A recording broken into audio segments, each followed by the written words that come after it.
김건희 여사가 지난해 12월 한 명리학자에게 "저 감옥 가나요?" 라는 메시지를 보냈다고 한겨레 21이 보도한 가운데 노종면 더불어민주당 의원이 김 여사가 안부 인사도 없이 다짜고짜 메시지를 보낸 걸로 파악하고 있다면서 김 여사가 해당 명리학자를 포함해 역술인 다수와 교류를 해왔다고 주장했습니다.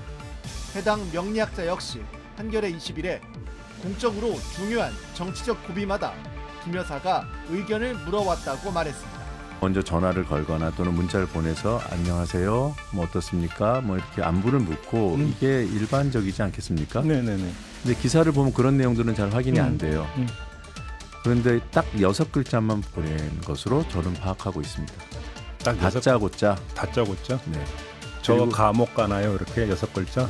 좀 달라요. 어떻게 제가 달라? 아는 거는 어떻게 문자 내용이 어떤 거였는지. 저 감방 가나요?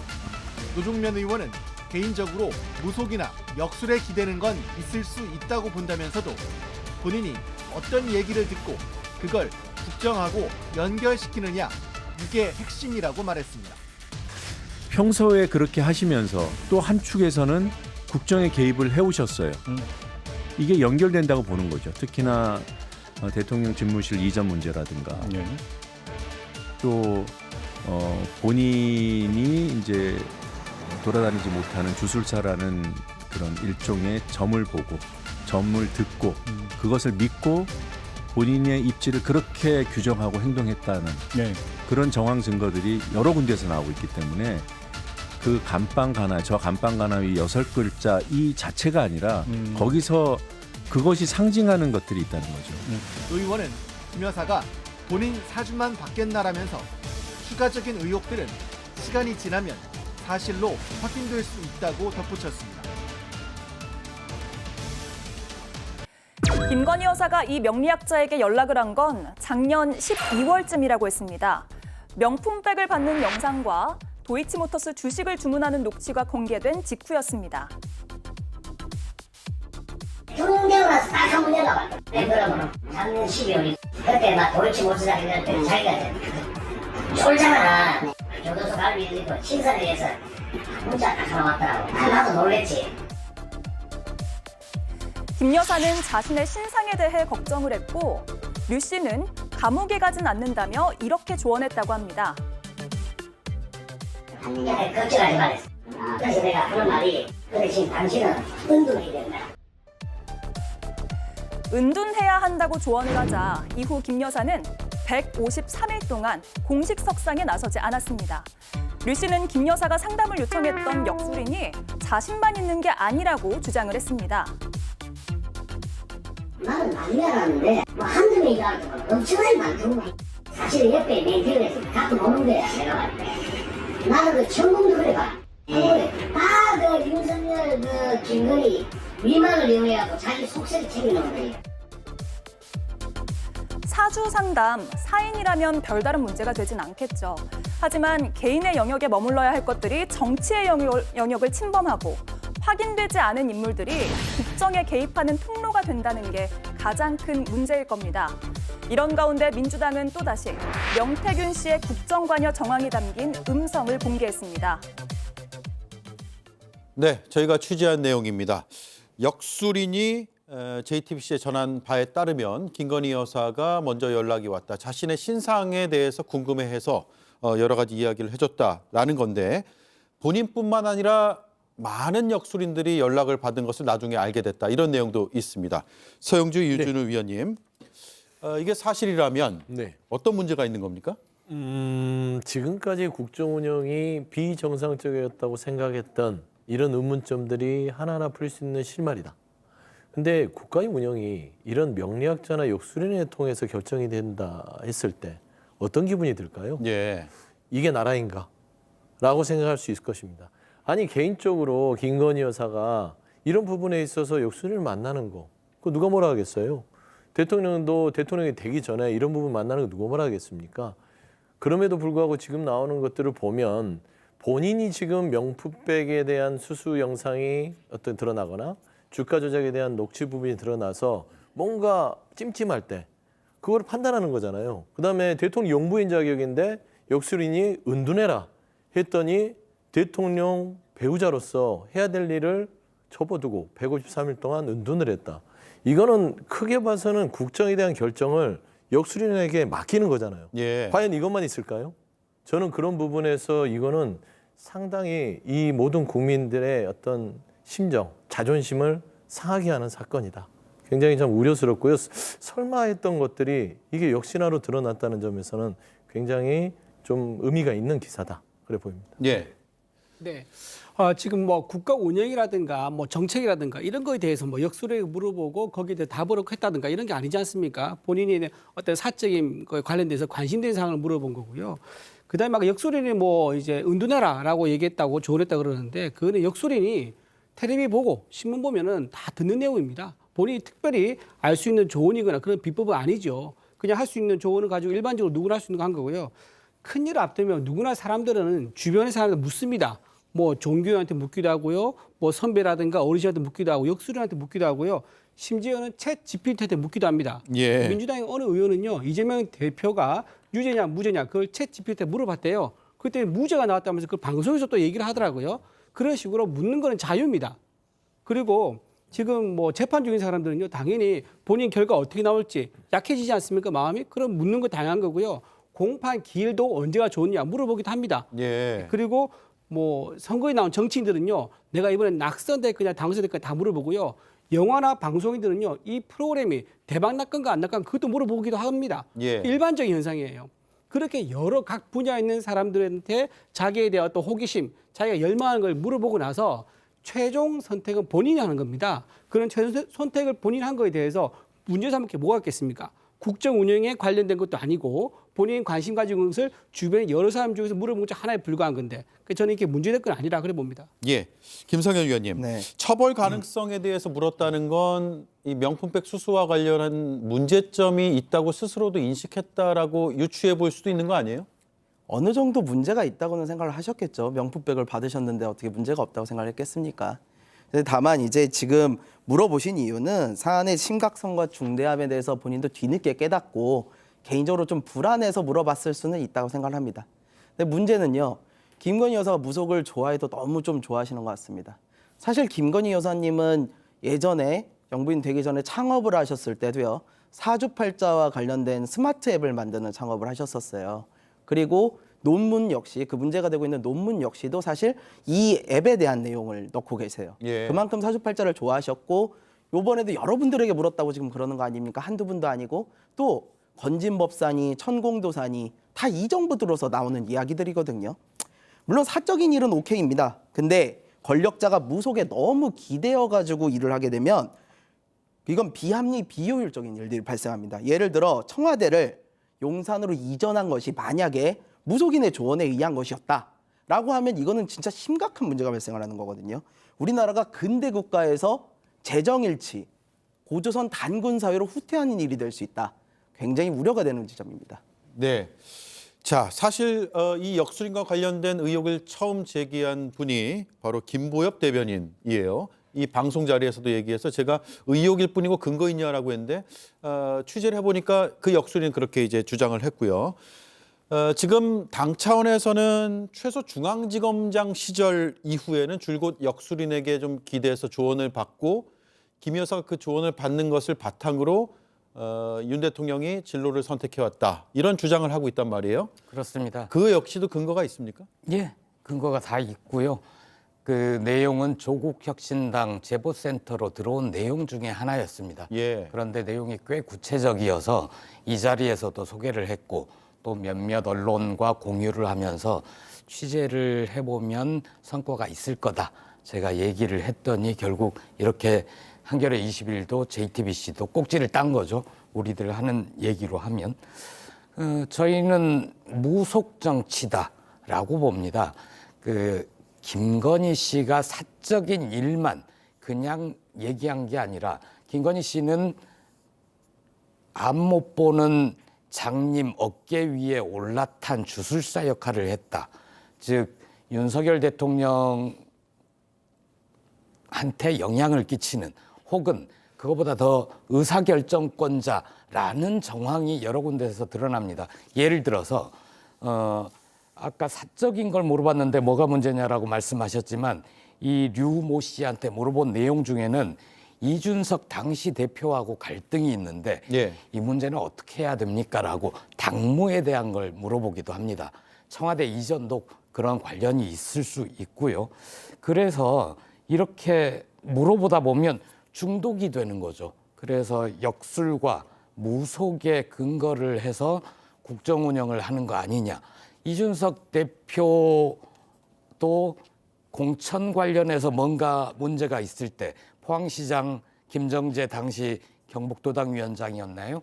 김건희 씨를 팔고 다니면서 이렇게 공천에 개입하려고 하는데 사실이냐고 누구한테 묻냐면 김건희 씨한테 가잖아요. 예. 사실 정상적인 체계라면 이준석 대표가 당시 후보였던 윤석열 후보에게 이런 얘기를 하고 아내분이 공천에 입김을 행사한다는 얘기가 당 조직에서 들립니다. 사실인지 확인해 주십시오. 사실이라면 조치를 바랍니다. 이렇게 해야지 정상적인 의사결정 구조죠. 그런데 이준석 대표는 그런 걸 다 건너뛰고 김건희 씨를 찾아갑니다. 저 서초동인데 가도 되나요? 이런 이유는 의사결정권자가 누구인지를 이준석 대표는 아는 거죠. 예. 그런 일이 다시는 벌어져서는 안 되고요.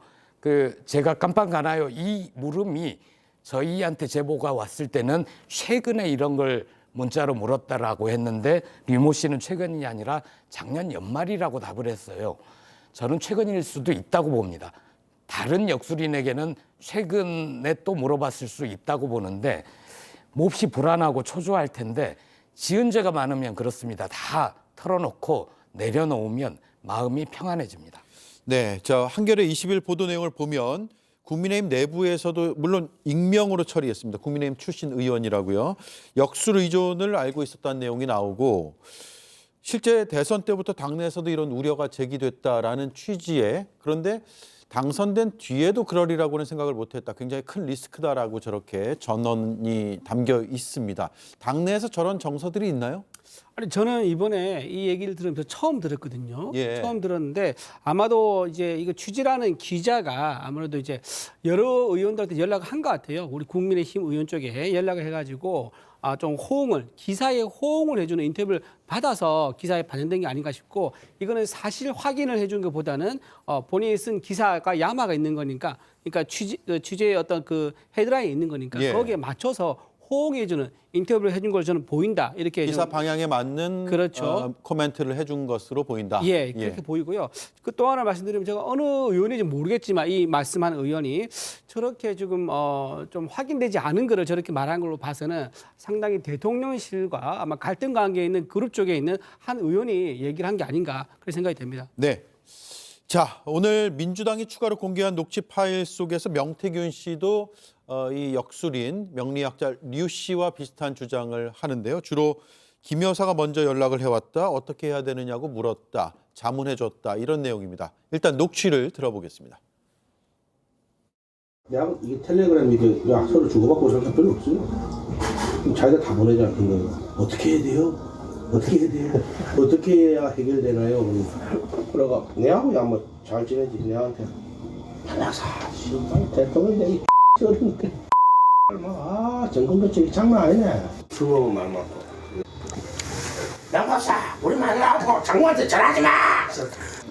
전에 그치 장모님 전화번호 모르는데 그 다음날 미안하고 전화 옆에서 뭐라 하면 막 하고 다음날 미안하고. 자, 서 의원님. 네. 어떻게 해야 돼? 어떻게 해야 돼? 어떻게 해야 해결이 되나요? 이런 것들을 자꾸 물어봤다라는 거고 이제 당무 아니면 국가 정책과 관련된 게 있을 가능성도 있고. 그렇죠. 그래서 이 녹취는 앞서 이제 류모 씨 이 명리학자하고는 또 결이 좀 더 다른 좀 진전된 내용인 것 같아요. 그렇죠. 뭐 이제 명태균 씨가 정치 브로커로 지금 국민들에게 알려져 있으나 본인이 또 말하는 내용을 보면 용산 이전과 관련해서도 뭐 이렇게 산세를 보고 예. 이런 부분에서 우려를 표했다. 그다음에 꿈 얘기도 하지 않습니까? 꿈에서 이런 안 좋은 비행기에서 어떤 이런 불미스러운 일이 있기 때문에 앙코르와트 부분에 대한 어떤 일정도 좀 변경하는 게 좋겠다. 그게 받아들여지지 않았냐.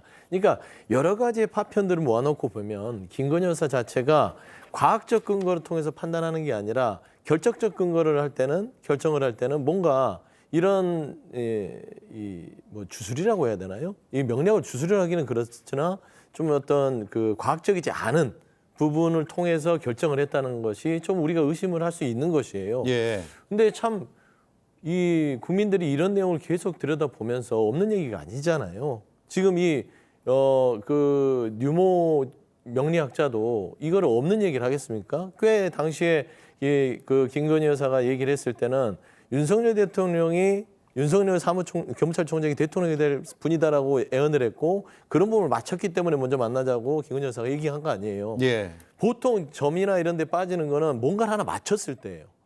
예언을 하셨네? 이분은 뭔가 영험한 것 같아. 내가 믿고 의지해 볼까? 근데 그게 단순하게 개인적인 어떤 조언이 아니라 국정에 있어서 판단 근거가 된다는 것은 대한민국의 국격이 얼마나 추락했는지를 보여주는 거 아니겠어요? 어떻게 무속으로 국정을 운영합니까? 그건 말이 안 되잖아요. 저는 이런 부분에 있어서는 뭐 자격 여부를 떠나서 김건희 여사가 지금 파편적인 내용에서는 뭐 문제가 없다라고 지금 주장할 수는 있으나 더 깊숙이 들어갔을 때 우리가 예를 들어서 거의 뭐 부채도사 아닙니까? 이렇게 하는 게 좋겠다, 저렇게 하는 게 좋겠다, 이렇게 해라 그러면 이렇게 가겠습니다. 이거를 알게 됐을 때 예. 이거는 법률적 부분을 떠나서 정치적으로는 자격 상실이에요. 그래서 저는 이 부분이 눌러놨던 거 그리고 제가 알기로는 어떤 인사를 이 면접을 볼 때도 그런 어떤 명리학자나 관상을 보는 사람들을 동석시키고 봤다는 그런 얘기들도 있단 말입니다.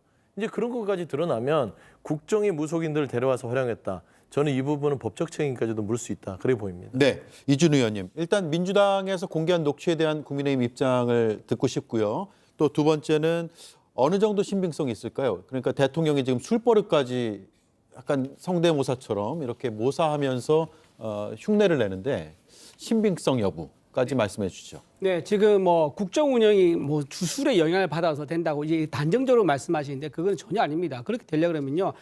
지금보다 훨씬 더 강력한 증거가 나와야 됩니다. 지금 그런 건 전혀 없고 명태균 씨가 사기의 전과가 있는 명태균 씨가 본인이 남들 앞에서 과시하는 그런 취지로 말을 했을 가능성이 대단히 높다는 걸 말씀드리고요. 또 빠져있다. 이것도 사실 주술에 빠져있다는 걸 어떻게 확신할 수 있죠? 전혀 지금 그렇게 빠져있다고까지 단정한 표현은 대단히 좀 자제를 하셔야 된다. 그 말씀을 드리고요. 빠졌다고 볼 수 있는 근거도 전혀 없다. 그 말씀 드리고요. 그리고 지금 뭐 술버릇 언급 신빙성 말씀하셨는데 지금 이재명 대표하고 김진성 씨가 위증교사 녹취를 하면 다 들어보셨을 겁니다. 그때 김진성 씨는 뭐라고 합니까? 기억이 없다고 하니까는 이재명 대표가 했다고 해주면 되지 라고 하면서 위증을 계속 유도하지 않습니까? 거기에 대해서 이제 어떻게 얘기하죠? 김진성 씨 본인도 나는 위증 교사를 당했다고 얘기를 하고 있고 대국민들도 그렇게 대부분 알고 있고 재판부도 지금 그렇게 판단했습니다. 여기에 대해서 이건 형사적인 사건이고요. 이거는 신빙성이 있는 걸로 보여지는 거 아닙니까? 근데 지금 이거는 뭡니까? 형사적인 사건도 아닙니다. 이런 형사적인 사건도 아닌 녹취록에서 이재명 윤 대통령의 술버릇 언급에 대한 신빙성을 따지는 과연 무슨 의미가 있겠느냐? 저는 그 말씀드립니다. 큰 의미가 없다. 잠깐만요. 제가 여기에서는 이제 반박을 좀 해야 될 부분이 있어요. 제가 김건희 여사가 주술에 빠져 있다고 단정한 게 아니라 파편적인 사건들을 하나하나 보면 김건희 여사가 예전에 그 이영수 그 기자인가요? 그분이랑 통화할 때도 따지고 그 당시 도인들을 내가 잘한다. 그러니까 쭉 파편들을 모집하면 김건희 여사가 주술에 빠졌다고 상당히 볼만한 추론이 가능하다라고 얘기한 것이죠. 저는 그런 상식선의 얘기를 한 것이에요. 그러니까 국민들이 보면 지금 김건희 여사에 갖가지 나오는 어떤 무속인들과의 관계, 명태균 씨의 조언, 그리고 실행되는 많은 사건들이 이거 주술에 빠진 게 아니야? 라고 생각할 만하다라고 얘기를 한 것입니다. 예. 네, 저도 반박 좀 해도 될까요? 네, 하시죠. 이재명 대표가 형수랑 녹취록 아마 다 들어보셨을 겁니다. 거기에 욕설 나오지 않습니까? 지금 이재명 그러면 대표 이재명 대표가 욕설 입에 달고 있다 그렇게 얘기할 수 있습니까? 아니 그러니까 이재명 대표 왜 얘기가 나와요? 지금 김건희 여사의 주술 같은 얘기라고 얘기잖아요. 했잖아요. 지금 같은 녹취에 대해서 얘기해서 얘기하는 아니 그러니까 겁니다. 이재명 대표가 주술 얘기를 한 적이 있어요? 아니 지금 주세로 빠졌다면서요. 자, 그러면 이재명 마시고 대표가 마무리해 주시죠. 욕설에 입에 달고 있는 건가요? 아니 그러니까 무슨 그렇게 볼 수는 얘기를 없는 하시는지 제가 이해가 안 되는데 이재명 대표가 주술 얘기를 한 게 아니라 지금 우리가 얘기하는 것은 김건희 여사가 영부인으로서 대통령 배우자로서 주술인들과 많은 얘기 속에서 갖가지 파편들은 결국엔 김건희 여사가 주술에 많이 의지하는 의심을 상당히 들게 한다라는 것이지 저희가 이제 주술에 빠졌습니다라고 얘기한 적 없다고 녹취에 얘기를 하는 거예요. 근거해서 말씀하시길래 저도 이재명 대표의 녹취에 근거해서 말씀을 드리는 겁니다. 이재명 대표 녹취에 예, 주술 제가 얘기 정리할게요. 없다니까요. 제가 정리할게요. 여러 녹취들이나 그동안의 정황들을 쭉 살펴보면 주술에 많이 의존하는 것처럼 비춰진다라고 추정해 볼 수 있다는 게 서영주 의원의 견해고, 또 이준우 위원의 반박은 다른 녹취에서도 그러면 하나가 나왔으면은 그 녹취를 바탕으로 또 전체를 판단할 수 있느냐라고 되물은 것이죠. 그렇죠. 예. 네, 네.